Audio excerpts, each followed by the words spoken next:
ഇപ്പോൾ നിയമസഭാ സമ്മേളനത്തിന് തുടക്കമായിട്ടുണ്ട്. അപ്പോൾ സഭയിൽ ഇന്ന് എന്തൊക്കെയെന്നാണ് നോക്കുന്നത്. അന്തരിച്ച MLA കാനത്തിൽ ജമീലയ്ക്ക് ഇന്ന് നിയമസഭ അന്തിമോപചാരം അർപ്പിക്കും. സ്പീക്കർ, മുഖ്യമന്ത്രി, പ്രതിപക്ഷ നേതാവ്, മറ്റു കക്ഷി നേതാക്കൾ എന്നിവർ അനുശോചന പ്രസംഗം നടത്തും. ഇന്ന് ചരമോപചാരമല്ലാതെ മറ്റ് സഭാ നടപടികൾ ഉണ്ടാവില്ല. നാളെ മുതൽ 3 ദിവസം ഗവർണറുടെ നയപ്രഖ്യാപന പ്രസംഗത്തിന്മേലുള്ള നന്ദി പ്രമേയ ചർച്ച നടക്കും. 29-നാണ് ധനമന്ത്രി KN ബാലഗോപാൽ സംസ്ഥാന ബജറ്റ് അവതരിപ്പിക്കുന്നത്. വിജിൻ വായാന്തോട് വിശദാംശങ്ങൾ നൽകാൻ ചേരുന്നു. വിജിൻ, നിയമസഭയിൽ ഇന്നിപ്പോൾ അന്തരിച്ച കാനത്തിൽ ജമീലയ്ക്ക് അനുസ്മരിച്ചുകൊണ്ടുള്ള പ്രസംഗങ്ങളാണ് നടക്കുന്നത്. നാളെ മുതലാണ് ഈ നന്ദി പ്രമേയ ചർച്ചകളൊക്കെ നടക്കുന്നതും. അപ്പോൾ ഇന്നത്തെ നടപടിക്രമങ്ങൾ എന്തൊക്കെയാണ്?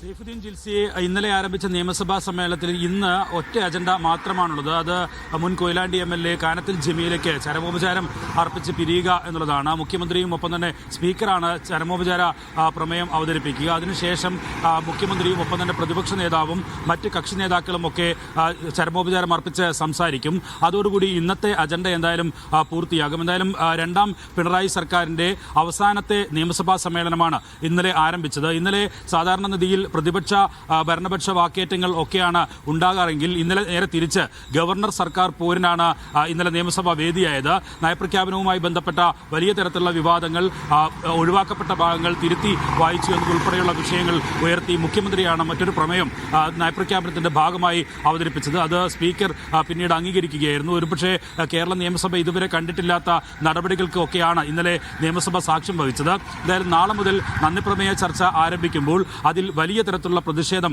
പ്രതിപക്ഷം ഉയർത്തും എന്നുള്ളത് തന്നെയാണ്. നിരവധി വിഷയമുണ്ട്.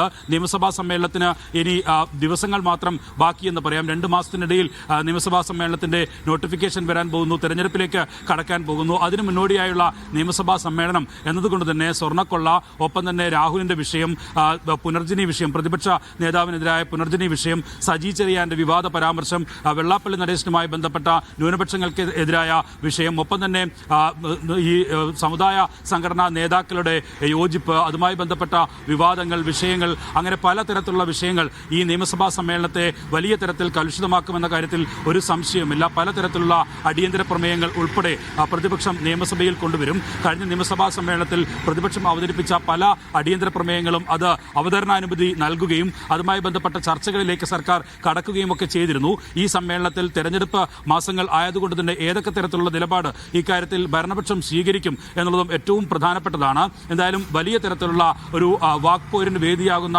നിലയിലേക്ക് ഈ സഭാ സമ്മേളനം മാറുമെന്ന കാര്യത്തിൽ സംശയമില്ല. 29-നാണ് ബജറ്റ്. അതും ഏറ്റവും സുപ്രധാനമാണ്. കാരണം അവസാന ബജറ്റ് എന്നുള്ള നിലയിൽ വലിയ തരത്തിലുള്ള വമ്പൻ പ്രഖ്യാപനങ്ങൾ, ജനകീയ പ്രഖ്യാപനങ്ങൾ, ഒപ്പം തദ്ദേശ തെരഞ്ഞെടുപ്പിലെ തിരിച്ചടി മറികടക്കാനുള്ള ഒരു വലിയ പ്രഖ്യാപനങ്ങളും പദ്ധതികളും ഉൾപ്പെടെ ഈ ബജറ്റിൽ പ്രഖ്യാപിക്കും എന്നുള്ളതാണ് മനസ്സിലാക്കുന്നത്. അതിനപ്പുറം ഒരു കേരളത്തിന്റെ സാമ്പത്തിക സ്ഥിതിയുണ്ട്. അതുമായി ബന്ധപ്പെട്ട ധവളപത്രം ഇറക്കണമെന്ന ആവശ്യം ഉൾപ്പെടെ പ്രതിപക്ഷം നേരത്തെ ഉയർത്തുന്ന സാഹചര്യം ഉണ്ടായിരുന്നു. കേന്ദ്രത്തിന്റെ വലിയ സാമ്പത്തിക ഉപരോധം മറികടന്ന് എങ്ങനെ ജനകീയ പദ്ധതികളുടെ പുതിയ പ്രഖ്യാപനം ഉണ്ടാകുമെന്നതുൾപ്പെടെയുള്ളവയാണ് ആകാംക്ഷയായി നിലനിൽക്കുന്നത്. എന്തായാലും തെരഞ്ഞെടുപ്പിന് തൊട്ട് മുമ്പുള്ള നിയമസഭാ സമ്മേളനം എന്നുള്ള നിലയിൽ പ്രതിപക്ഷത്തിന് കൂടുതൽ കരുത്തുകൂടി ലഭിച്ച നിയമസഭാ സമ്മേളനം കൂടിയാണ്. അതുകൊണ്ട് തന്നെ തദ്ദേശ തെരഞ്ഞെടുപ്പിലെ വിജയം കൂടി ഉയർത്തിക്കാട്ടിയായിരിക്കും പ്രതിപക്ഷം ഭരണപക്ഷത്തെ നേരിടാനിറങ്ങുക.